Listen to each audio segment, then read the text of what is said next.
Mga puso, bangkay isang babae ginaputo sa plastic kag nasunod sa sako. Nasapuan sa kilid sang dalan sa Banwa sa New Lucena, Iloilo. Ginapasuni sa Shea sang Shabu, lakip sa mga narecover. Si Daryl Marie Sarmiento nakatutok. Isa ka sa nga puti nga nakahigot pa ang nasapuan pasado la sa iskina sang aga sa gilid sang dalan sa barangay Pasil, Lucena. Sa sako may nakatapik pa nga Manila paper sa diin nakasulat ang mga tinaga nga hayop ka Jovan Abantaw at alias Supat. Kagina sang agagin kakibot sa mga umalagi kag pumuluyo sang barangay Pasil, Lucena ang ila sinina sa puwan nga sako nga may unod nga bangkay. Ang manok tinapay to ma'am, naglabay di, going to pututan. Pagita yada nga may nasulod sa sako nga may pangalan, bumalik siya nagkadto sa balay, ngayo sa bulig. Wala sang mga pamalay malapit sa palibot sa diin nakita ng sako. Suno pa sa mga nagaroving nga barangay Tanod, wala man sila sang may nabaton nga report kagabi uko na batian nga lupok sa lugar. Daw ay gid sila na notisyahan na, ay gid.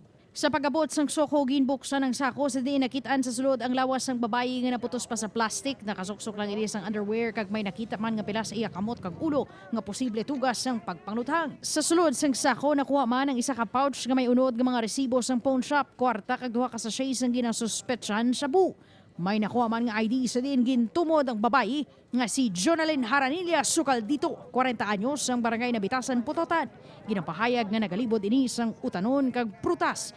Padayon pa nga ginahibalo sang kapulisan ang kaangtanan sini kay Jovan Abantaw nga amo ang ngalan nga nakasulat sa sako. Sa subong wala pa kami kuan gid idea pero may ngalan dira nga si Jovan pero subject for confirmation pa man ina. Ginatutukan sang kapulisan kung bala kabahin ng biktima sa Abantaw Drug Group sa di ginatudo leader si Jovan Abantaw nga karon preso sa Bilibid.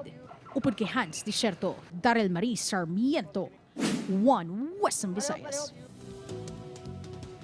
Ngalan nga Jovan Abantaw na lakip sa nakasulat nga mensahe sa dinasapuan ang bangkay isang babae nga ginkilala kay Jonalyn Sucaldito. Ang pamangkot, sino bala si Jovan Abantaw? Si Zen Kilantang nakatutok.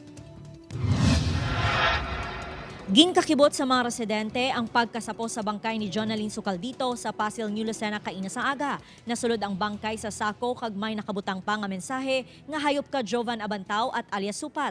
Si Jovan Abantaw ang kilala nga isa ka drug personality. Tuig 2013 sang siyang nadakpan sa raid nga ginpatigayon sang kapulisan sa iya ginaestaran sa barangay Kalaparan, Aravalo. Suno kay punong barangay Cecilia Nava, tumandok sang Kalaparan si Abantaw kag madugay na nga wala sila sang balita bangod na preso na ini sa New Bilibid Prison. Ang nadumduman ko, parte man na sa drugs.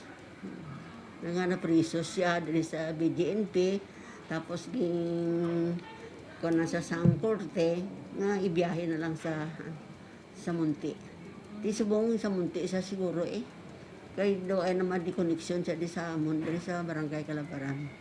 Pebrero 11 sini nga tuig sang ginlutahang patay sang riding in tandem suspects ang asawa ni Abantaw nga si Valerie Abantaw. Apang tubtub subong wala sa gihapon na dakpan ng mga suspect. Sunod sa kapitan, nagpaiway na gani ang pamilya nga ipadayon ang kaso. Kaya bala mo nag-sign sila sang waiver nga hindi na sila kakuan yan, hindi na sa pagtublagon kay patay naman ang si Valerie. Amo na ang kansang ilang mga ginikanan. Ginaestablisar pa subong kung ano ang kaangtanan sa paggamit sa ngalan ni Abantaw sa kamatayon ni Sucaldito. Ginpadulungan sang One Western Visayas News Team ang balay sang pamilya Abantaw apang wala sang tao sa lugar. Upod kay Romel Porquia, Zen Kilantang, One Western Visayas.